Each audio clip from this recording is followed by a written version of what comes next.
witness the wedding of the year. A happily engaged couple is put to the test when an unexpected turn sends their wedding week off the rails. Good morning, everyone. Welcome back to the Court of Cinema podcast. I'm Ross Logan here to talk about everything film and TV, but mostly movies. And in this episode, we're going to be going into The Drama, directed by Christopher Borgli. You may have seen some of his other work, or maybe not, but this is definitely, I think, his biggest movie.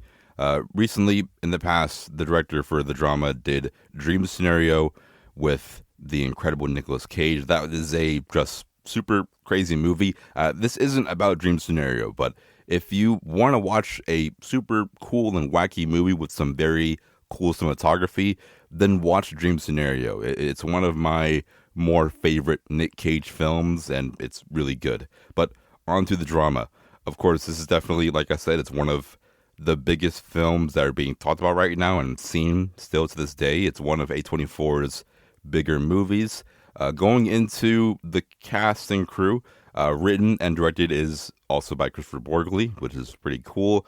Ari Aster is down as a producer here, and as a whole, I think as this cast, we can talk about the casting for a little bit here. Zendaya and Robert Pattinson, that's it. And you're going to be hearing those two names a lot this year. They're both in The Odyssey. They're both in Dune Part 3. Zendaya is going to be in Spider-Man 3 or 4. Wow, there's a lot of them now. I'm going to be seeing these two incredible actors a lot this year, and it's going to be really cool to see that. But, this is definitely another one that I was anticipating. I wasn't quite sure what this movie was going to be in terms of the romance aspect. A24 has been doing a lot of really cool stuff with the genre, like with that one film with Florence Pugh and Andrew Garfield. That was a pretty cool one. The Materialist last year was great. Past Lives, you know how I feel about that movie. It is a perfect film. It's really incredible. So I was interested to see what were they going to do with The Drama. And at first, I thought this movie was going to be just kind of a run-of-the-mill romance film. I didn't think it was going to be exactly a wacky rom-com, but, I thought it would kind of follow more of The Materialist, more of that Past Lives kind of romance film. And this is a romance movie, and I think that it's definitely, for me at least, it's one of the more unique romance films I've seen in a really long time. Just in terms of the plot and the story, I'll dive into that a little bit later. I'm going to go into a spoiler section for this review because I feel like for me, at least, with this movie, and this movie specifically, usually I can do a non-spoiler review. That's what I've been doing in my entire podcasting career. But I think that for this film specifically, I need to go into spoilers to truly get my thoughts and opinions out for this movie. But if you want to go into this film blind, I would definitely recommend it. This, so far, and this is before The Odyssey and Dune Part 3, this is my favorite theater experience so far this year. And, there's obviously been the incredible Hail Mary movie with Ryan Gosling. Was a great presentation, great cinematography, great spectacle, and the theater as a whole was great. But when it comes to The Drama, it's been a very long time to the point where I've felt connected with my peers in the theater at this level. Even with Dune Part 3 or Dune Part 2, I didn't feel like this level of connection with the audience. Number one, I saw this film when it came out in theaters on opening day, on a Friday, I believe. And everyone didn't know anything. Everyone was in it blind together. And I felt that, with the gasp and the laughing in the theater, I truly felt connected. And it was great. That's all I have to say about it. When it comes to the theatrical experience, it was really good. And yeah, I've never felt this connected and this kind of level of intimacy with my peers in a theater than with this movie. It's definitely, I think, for me, in that aspect, my favorite of the year so far. For the just pure experience in the theater, it can't really be compared to as of yet. The next thing I'll give a pro to is I'll go to the acting. Why not? The acting, obviously, Zendaya and Robert Pattinson, they're two of the best leads in Hollywood right now. They're two of the future of film is resting in their hands right now. Zendaya, obviously Dune Part 1 through Dune Part 2 and Dune Part 3 later this year. And Robert Pattinson, he was known for the Twilight, then he locked in. He was in Good Time and then on to Tenet and then the Batman, obviously, and so on and so forth. He's been on a crazy run as well. And with this movie, I'm happy with what they were able to do with these two actors and their chemistry. It was felt here in this movie. I think that they definitely, I don't know if they've worked together before, but I think that them being a part of the Odyssey and also Spider-Man, they had to have built up some type of chemistry that I definitely feel with this movie. And seeing two incredible actors on full display like this is really, really cool and really, really special. And now the next very big pro right now for me, I think that in terms of sound design and editing, another couple of non-spoiler things, this is, I think, right now, and I've only seen 4 films this year, but this is, I think, the best edited movie of the year so far. And once again, we haven't gotten to the Odyssey or the Michael Jackson biopic yet, but I think that in terms of editing is very serious. It's very important to nail the editing with this movie. And it is nailed very well. The editing needs to be on point for this type of story. And as I go into the spoilers, then you may be able to understand a little bit more. But when you watch it, really truly pay attention to the editing, and also the sound design as well is also very, very good. But the editing, very deliberate.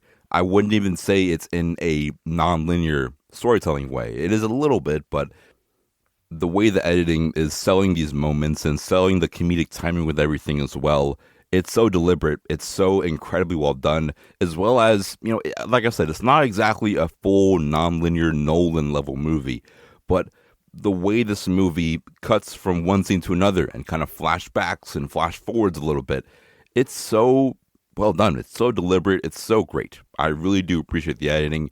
It is, like I said, the best edited movie of the year so far. And that might change. The Odyssey is going to be a big one for editing, and also Dune Part 3. But right now, this is my number one for editing. If I had to give the award away today on April 20th, it would go to this movie. And now I think that'll just about do it for non-spoilers. If you want to know, should you see the drama, I say yes. If you want to go out and support original films and go out and support movies that are taking actual risks like this movie is, then I say yes, you definitely should, and you will probably enjoy it. And now, as I give my yes, the movie is great, I'm going to go into spoilers. So, spoiler warning in 3, 2, 1, 0. All right, now we're in spoiler territory. I've never done this before. This is my first time ever reviewing a film and also giving spoilers away, which is cool for me, I guess. But let's go into spoilers and what I think makes this film so different and so unique. And another positive before I go into spoilers, this is the first movie in a while to make me really think after I watch the movie. And that's not a knock to other movies out there. I love Dune Part 2, but Dune Part 2, I think about that one a lot. That's why I really do appreciate that movie. Oppenheimer. I saw Oppenheimer in IMAX, and I thought about that movie a lot for weeks on end, just constantly thinking about it and thinking about the themes and what happened in that movie. And the same goes for the drama. I would put it up there with that company of those two giant movies. Now, is it as good of a movie? No. But in terms of making me truly think and ponder throughout my life, then yes, this movie definitely did that for me. Now, going into spoilers, in the trailer for the movie, we did see the moment where they're at the dinner and they're talking about what are the worst things you've done in your life before. And in that moment, in that scene, we got to Zendaya, who said her worst thing ever she did in her life, and then it's a massive explosion, and then that's the trailer. And now, originally, I thought that wasn't going to be that big of a moment. I thought it was going to be kind of a throwaway thing, a part of the grand overarching narrative for this romance rom-com kind of thing. I didn't think it was going to be that big of a moment. Yet, when we get to the movie, we find out that Zendaya's character had ideas or thoughts of shooting up a school, which definitely isn't a good thing. That's the worst thing she's ever done before. And understandably, everyone around that table is freaked out, worried by it.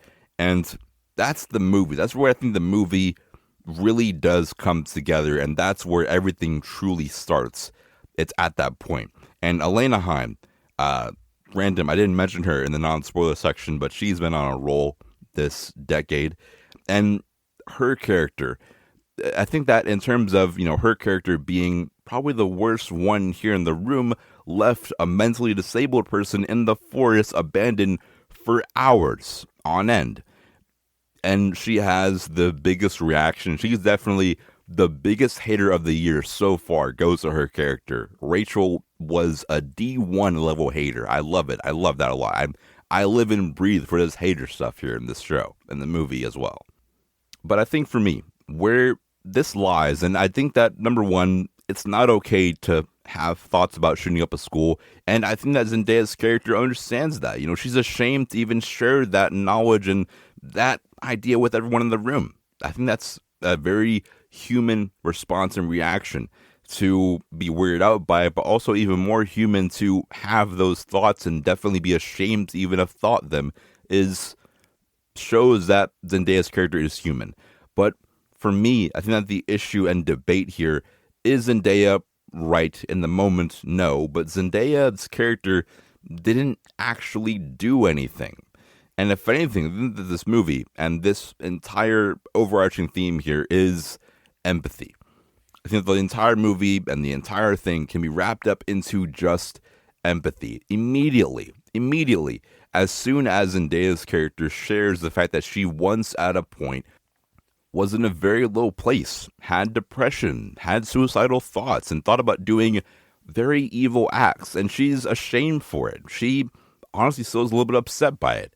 Instead of someone in the moment maybe comforting her or trying to understand her better, even her fiance doesn't at any point consider her emotions, her thoughts, or her depression, her anxiety, her suicidal thoughts. Instead, her fiance does everything but that. Instead, her fiance makes it about him instead. And he makes it about him. He thinks not about his wife, soon-to-be wife. He thinks about how his family would react. He thinks about how he can live with his future wife here, and doesn't at any point think about her and her feelings and her emotions at any point at all. And I think that shows a lot about today's society. I think that shows a lot about this movie as well, that not at any point did any character in the movie truly say to Zendaya's character, I'm sorry you went through that. I'm sorry you went through depression. I'm sorry you went through suicidal thoughts. I'm happy you're doing better. And if at any point you have trouble, or if you could use someone to talk to or lean on, I'll be here for you. But I'm happy you're doing better. At no point does anyone at all give that kind of empathy and that kind of love to her character when maybe she needed it the most. She was in a room with people who she thought she could trust and thought were her friends and future husband-to-be, this partner of life she was in the room with as well. And not even he truly gave support to her at all in the movie, except for maybe the ending. We can argue about that there. But I think that truly does show a lot about society. And this movie, it is a romance, and it is about, the partner that you choose and being there for your partner and understanding your partner and the lack thereof with that in society as well. I did appreciate that. I did really, I just love when a movie does something like this, really does give you a lot of meat on the bone to truly sink your teeth into and really think about it for days and weeks on like I had.